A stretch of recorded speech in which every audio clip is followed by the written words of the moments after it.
धर्म तो आपकी रक्षा करता है, आपसे शक्तिशाली है। आप तलवार से मरेंगे और धर्म वो छूने से नष्ट हो गया। कैसा है आपका धर्म? कुरीतियां नष्ट होती हैं, न कि सनातन। सनातन तो ऐसी ठोस वस्तु है जिसे शस्त्र नहीं काटते, अग्नि जला नहीं सकता, जल इसे गीला नहीं कर सकता।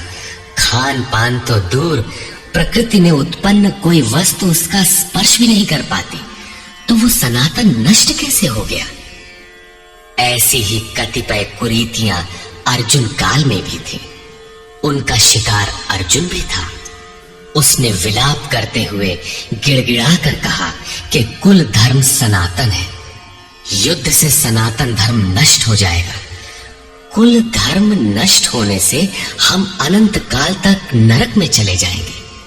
किंतु श्री कृष्ण ने कहा, तुझे ये अज्ञान कहां से उत्पन्न हो गया? सिद्ध है कि वो कोई कुरीति थी।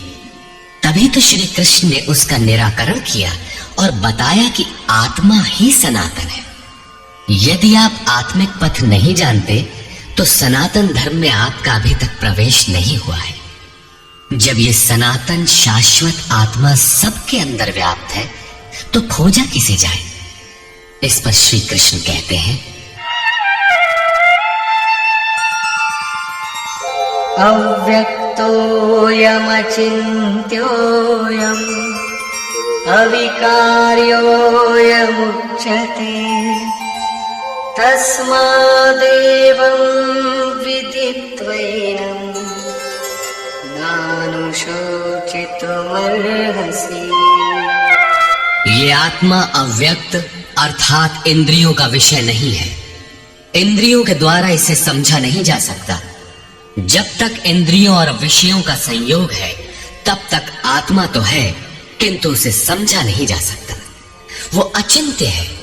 जब तक चित्त और चित्त की लहर है तब तक वो शाश्वत है तो, किंतु हमारे दर्शन, उपभोग और प्रवेश के लिए नहीं है।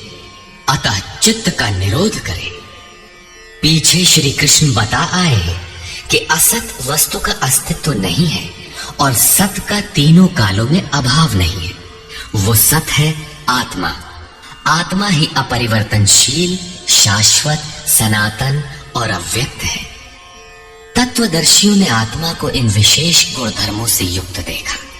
न 10 भाषाओं के ज्ञाता ने देखा, न किसी समृद्धशाली ने देखा, बल्कि तत्वदर्शियों ने देखा।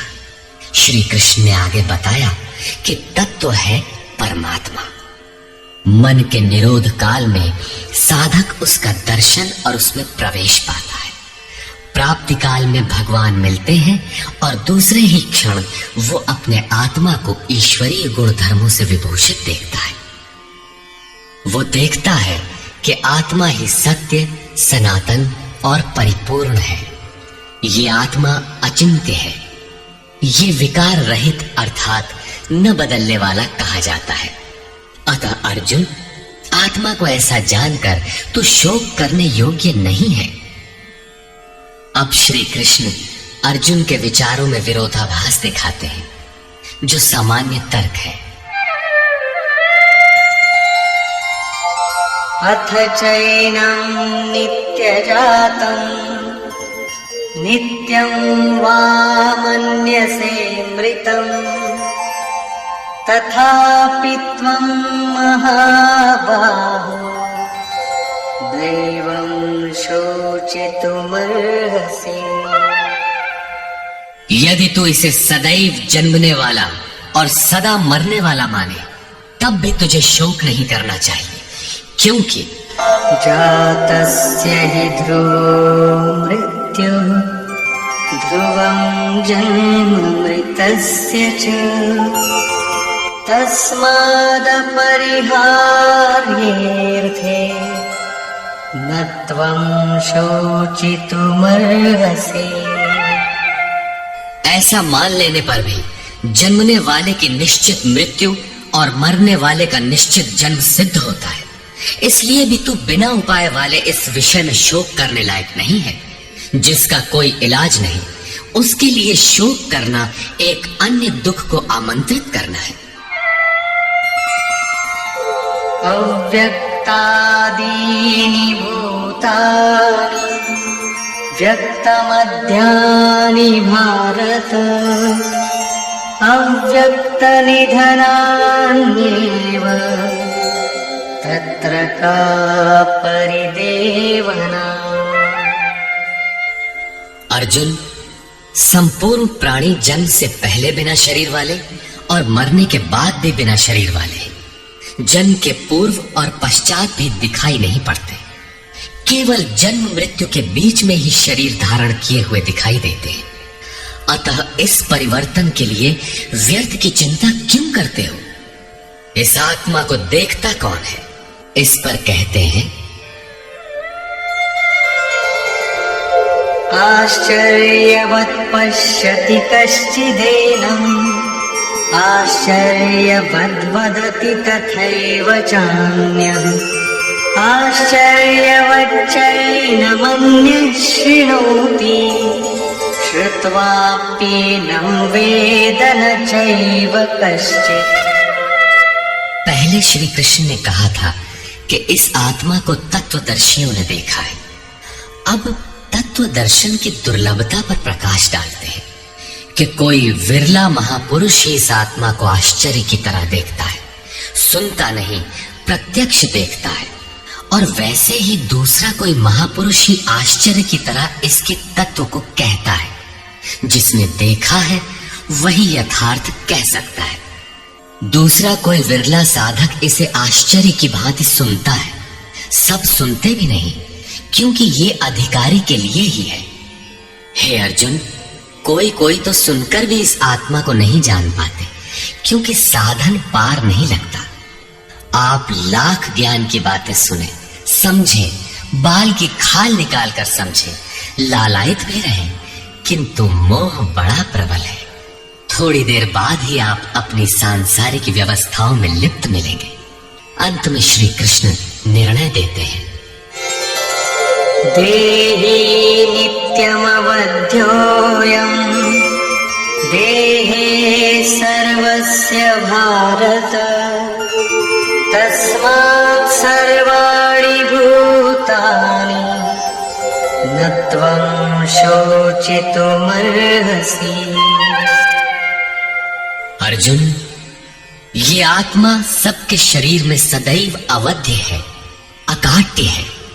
इसलिए संपूर्ण भूत प्राणियों के लिए तो शोक करने योग्य नहीं है। आत्मा ही सनातन है। इस तथ्य का प्रतिपादन करके, इसका प्रभुता सहित वर्णन करके ये प्रश्न यही पूरा हो जाता है। अब प्रश्न खड़ा होता है कि इसकी प्राप्ति कैसे हो। संपूर्ण गीता में इसके लिए दो ही मार्ग हैं।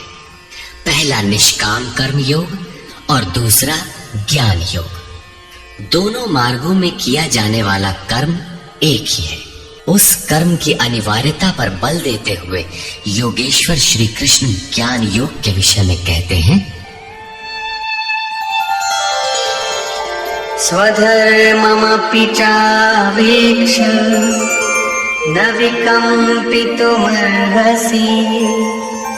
धर्म्याद्धियुद्धाश्रेयोऽन्यत् क्षत्रियस्य न विद्यते। अर्जुन, स्वधर्म देखकर भी तू भय करने योग्य नहीं है, क्योंकि धर्म संयुक्त युद्ध से बढ़कर अन्य कोई परम कल्याणकारी मार्ग क्षत्रिय के लिए नहीं है। अभी तक तो आत्मा शाश्वत है, आत्मा सनातन है, वही एकमात्र धर्म है कहा गया है। अब ये स्वधर्म कैसा? धर्म तो एकमात्र आत्मा ही है, वो तो अचल स्थिर है, तो धर्माचरण क्या? किंतु इस आत्म पथ में प्रवृत्त होने की क्षमता हर व्यक्ति की अलग अलग होती है। स्वभाव से उत्पन्न इस क्षमता को स्वधर्म कहा गया है। इसी एक सनातन आत्मिक पथ पर चलने वाले साधकों को महापुरुष ने स्वभाव से उनकी क्षमता के अनुसार 4 श्रेणियों में बांटा: शूद्र, वैश्य, क्षत्रिय और ब्राह्मण। साधना की प्रारंभिक अवस्था में प्रत्येक साधक शूद्र अर्थात अल्पज्ञ होता है। घंटों भजन में बैठने पर वो 10 मिनट भी अपने पक्ष में नहीं पाता। वो प्रकृति के माया जाल को काट नहीं पाता। इस अवस्था में महापुरुष की सेवा से उसके स्वभाव में सद्गुण आते हैं।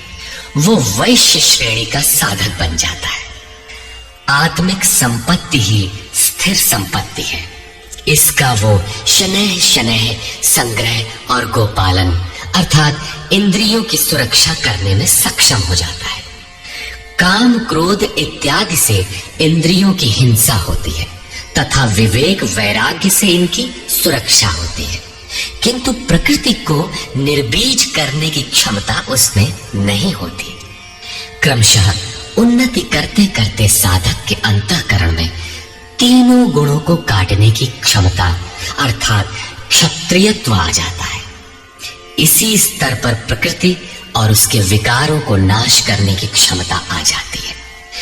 इसलिए युद्ध यहीं से आरंभ होता है। क्रमशः साधन करके साधक ब्राह्मणत्व की श्रेणी में बदल जाता है। इस समय मन का शमन, इंद्रियों का दमन, धारावाही चिंतन, सरलता, अनुभव, ज्ञान इत्यादि लक्षण साधक में स्वाभाविक प्रवाहित होते हैं। इन्हीं के अनुष्ठान से चलकर क्रमशः वो ब्रह्म में प्रवेश पा जाता है, जहां वो ब्राह्मण भी नहीं रह जाता। विदेह राजा जनक की सभा में महर्षि याज्ञवल्क्य ने चाक्रायण, उशस्ती, कहोल, आरुणि, उद्यालक और गार्गी के प्रश्नों का समाधान करते हुए बताया कि आत्म साक्षात्कार का पूर्णतया संपादन करने वाला ही ब्राह्मण होता है। ये आत्मा ही लोक परलोक और समस्त प्राणियों को भीतर से नियमित करता है। सूर्य, चंद्रमा, पृथ्वी, जल, वायु, अग्नि, तारागण, अंतरिक्ष, आकाश एवं प्रत्येक क्षण इस आत्मा के ही प्रशासन में है। ये तुम्हारा आत्मा अंतर्यामी अमृत है। आत्मा अक्षर है, इससे भिन्न सब नाशवान है। जो कोई इसी लोक में इस अक्षर को न जानकर हवन करता है, तप करता है, हजारों वर्षों तक यज्ञ करता है, उसका ये सब कर्म नाशवान है।